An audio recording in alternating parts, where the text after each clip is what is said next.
Shalom, selamat pagi jemaat yang diberkati Tuhan. Kembali bersama dalam renungan pagi jemaat GMI Kanaan Medan Selatan di hari ini Rabu 19 Februari 2025. Mari siapkan hati, kita akan mendengarkan firman-Nya. Kita berdoa.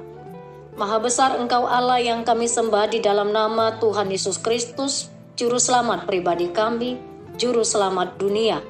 Kami bersyukur kalau hari ini Tuhan berkenan memberikan kami hari baru. Sepanjang hari ini kami serahkan aktivitas kami kepadamu, dan kami mau dituntun dipimpin oleh kebenaran firman-Mu.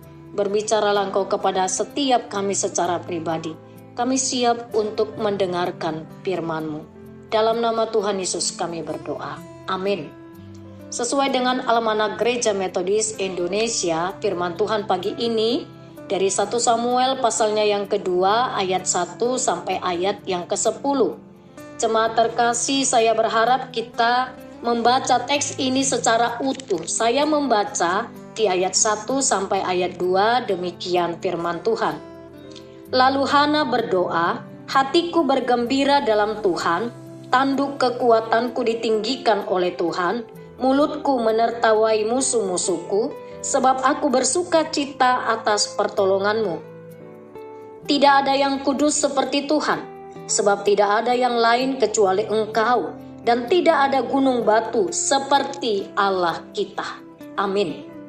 Tema firman Tuhan, puji-pujian Hana. Puji-pujian Hana. Jemaat terkasih, firman Tuhan yang kita baru saja baca adalah merupakan sebuah pujian Hana kepada Allah yang Maha Kuasa. Firman ini menggambarkan bagaimana Hana menyatakan syukurnya ke hadapan Tuhan karena Tuhan telah menjawab doanya, yaitu dengan melahirkan seorang anak yang bernama Samuel, anak laki-laki Hana yang dimintanya dengan sumpah, kemudian menjadi hamba Allah yang luar biasa dan diberkati oleh Tuhan. Dan teks ini ketika puji-pujian Hana ini ketika disampaikan, bukan hanya ketika Allah telah memberikan Samuel, tetapi ketika Hana telah diberi kesempatan mempersembahkan Samuel untuk Allah sama seperti najarnya. Jemaat terkasih, hati Hana sangat berbunga-bunga. Ia bersuka cita karena memiliki Allah yang Maha Kudus, Allah yang menjadi gunung batu, Allah yang mematikan dan menghidupkan. Kita dapat baca itu secara utuh di pasal yang kedua ini. Ia sangat percaya bahwa Allah lah yang membuat miskin dan juga membuat kaya seseorang. Allah lah yang merendahkan dan meninggikan seseorang. Memang Hana dahulu adalah perempuan mandul, rahimnya ditutup oleh Allah sehingga ia tidak dapat melahirkan seorang anak laki-laki. Itu disebut di dalam 1 Samuel 1 ayat 5 demikian. Kepada Hana ia memberikan bagian terbaik, sebab Hanalah yang dikasihinya, dan Tuhan telah menutup kandungannya. Jadi di pasal 1 ayat 5 dikatakan kalau Hana mandul itu juga dalam konteks disebut pemberian Allah. Bapak Ibu saudara-saudari jemaat yang diberkati Tuhan. Namun dalam kondisi yang seperti itu, Hana tetap berjuang datang ke hadapan Allah. Dia percaya bahwa Allah lah yang berdaulat penuh atas dunia dan segala isinya, termasuk atas kehidupannya sendiri. Pada saat itu, ketika Hana telah divonis bahwa dia mandul, dia tidak tawar hati tapi dia terus berjuang, setia datang ke bait Allah, menyampaikan segala pergumulannya kepada Allah. Hana adalah tokoh Alkitab yang begitu saleh dan taat. Dia mendekati Tuhan di tengah derita kesedihan yang mendalam. Namun, dia keluar dari bait suci menjadi orang yang ditinggikan dan diubahkan. Pelajaran penting bagi kita pada hari ini adalah bahwa Hana adalah menyatakan dengan sungguh sumber kekuatannya hanyalah Tuhan. Dia tidak punya pasukan tentara perang, tidak punya senjata, tidak memiliki apapun. Tetapi Tuhan memperhatikan orang-orang yang tertindas. Allah memberikan keadilan bagi mereka yang diperlakukan tidak adil.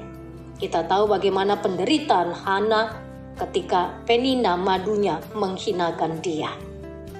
Hana juga sebelumnya berkeluh kesah dan mengalami kesedihan akibat kemandulan yang dialami.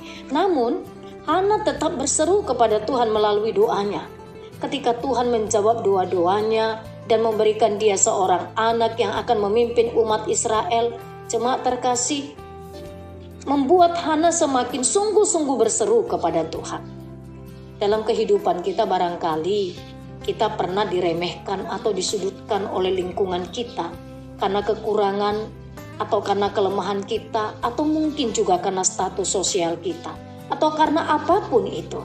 Jemaat terkasih, sekalipun orang meremehkan kita, namun Tuhan tidak akan pernah meninggalkan hidup kita. Sekalipun kita mengalami kesusahan, kesesakan di dalam penderitaan, Tuhan tidak pernah meninggalkan kita. Yang kedua, pelajaran yang dapat kita terima, bagaimana melatih diri kita untuk sabar dan bertahan. Bertahan dan bertahan. Bertahan untuk bertahan. Artinya jemaat terkasih, sikap bertahan ini bukanlah sekedar sebuah kesabaran yang pasif, sembari menanti persoalan akan usai dengan sendirinya. Seiring dengan berjalannya waktu, bukan itu yang dimaksud dengan bertahan, bukan sikap pasif, tetapi sebuah ketabahan, sebuah sikap yang aktif, bersedia berjalan maju dan memperjuangkan apa yang kita yakini sebagai kebenaran. Jadi, ketabahan bukanlah tentang menunggu tanpa pengharapan, tapi ketabahan Hana dalam derita dan kesesakannya membuat imannya menjadi bertumbuh. Bagaimana dengan kita? Kesulitan apa yang sekarang ini sedang kita hadapi? Jemaat terkasih, perjuangkanlah iman kita, teruslah berseru. Tuhan tidak pernah meninggalkan kita. Yang terakhir, Hana menyampaikan puji-pujiannya kepada Allah. Dia bersorak-sorai. Hana tidak lupa diri. Kembali lagi diingatkan, Hana tetap fokus kepada sumber berkat yang memberikan Samuel kepadanya, bukan fokus kepada Samuel, berkat yang Allah sudah berikan. Sekali lagi, Hana fokus kepada Allah sebagai sumber berkat yang telah memberikan Samuel kepadanya, bukan kepada Samuel, berkat yang sudah diberikan Allah. Buktinya, Hana konsisten dengan najarnya, mempersembahkan Samuel untuk melayani Tuhan, dan setelah dipersembahkannya sebagai menggenapi janjinya kepada Allah, puji-pujian ini pun disampaikannya. Jangan ada di antara kita sampai lupa. Ketika Allah sudah memberkati kita, kita lupa bahwa kepada Allah sebagai sumber berkat.